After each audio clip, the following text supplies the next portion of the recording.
নমস্কার বন্ধুরা, কেমন আছেন সবাই? আশা করি সবাই ভালো আছেন এবং সুস্থ আছেন। আমি জয়শ্রী আজকে চলে এসেছি একটা নতুন রান্নার ভিডিও নিয়ে।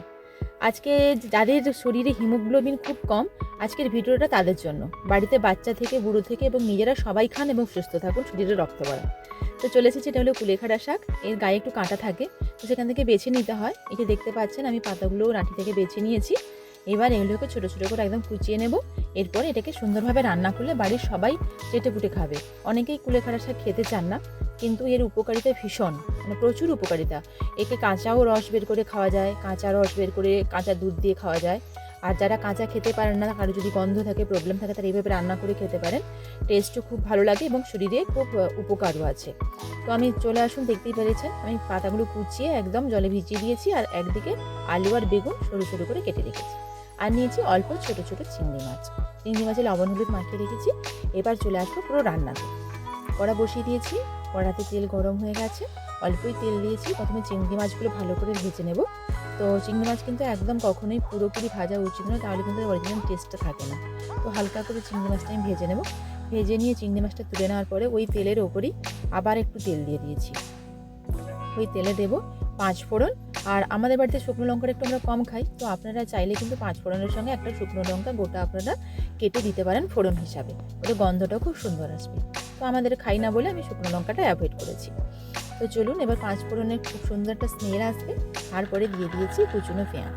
এবার পেঁয়াজ 5 ফোড়ন ভালোভাবে ভাজা হয়ে গেলে ওখানে দিয়ে দেব দুটো চেরা কাঁচা লঙ্কা। এই কাঁচা লঙ্কাগুলো চেরা দিয়ে দেব।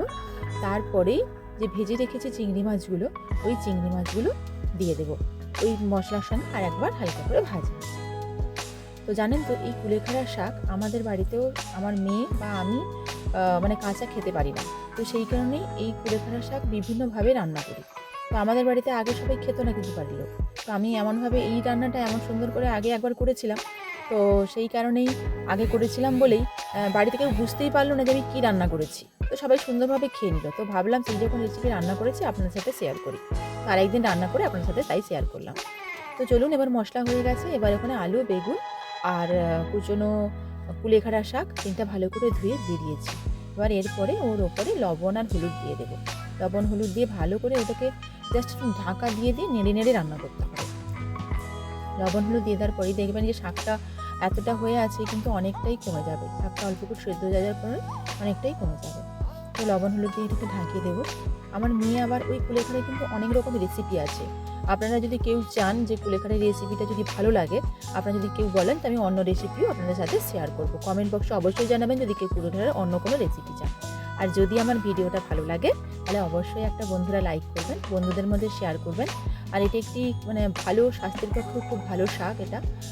তো সেই কারণেই বলছি, যদি আপনাদের এরকম কেউ থাকে যাদের হিমোগ্লোবিন লো, তাদেরকে আপনারা এইভাবে রান্না করে খাওয়াতে পারেন। তো তাদের শরীরে হিমোগ্লোবিনটা খুব তাড়াতাড়ি মানে হাই হয়ে যাবে। দেখুন, ওষুধ তো সবসময় আমরা খেয়ে থাকি, কিন্তু প্রাকৃতিকভাবেও অনেক কিছু আমরা করে থাকি। তো এটা আমি খেয়ে থাকি, আমার শরীরে একটু হিমোগ্লোবিন কম, তাই আমি বেশিরভাগই খেয়ে থাকি। তাই এই রেসিপিটা আপনাদের শেয়ার করলাম।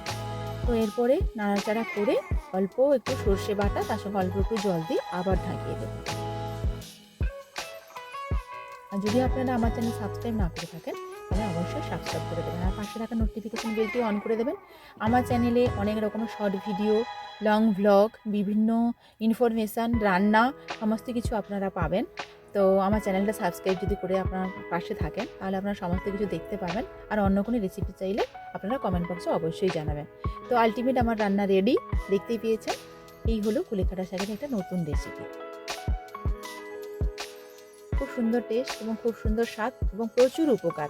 তো বন্ধুরা, আজকের ভিডিওটা এখানেই শেষ করছি। আপনারাও বাড়িতে অবশ্যই ট্রাই করবেন। এতক্ষণ আমার পাশে থাকার জন্য থ্যাংক ইউ, ব্লগটা দেখার জন্য থ্যাংক ইউ। টাটা।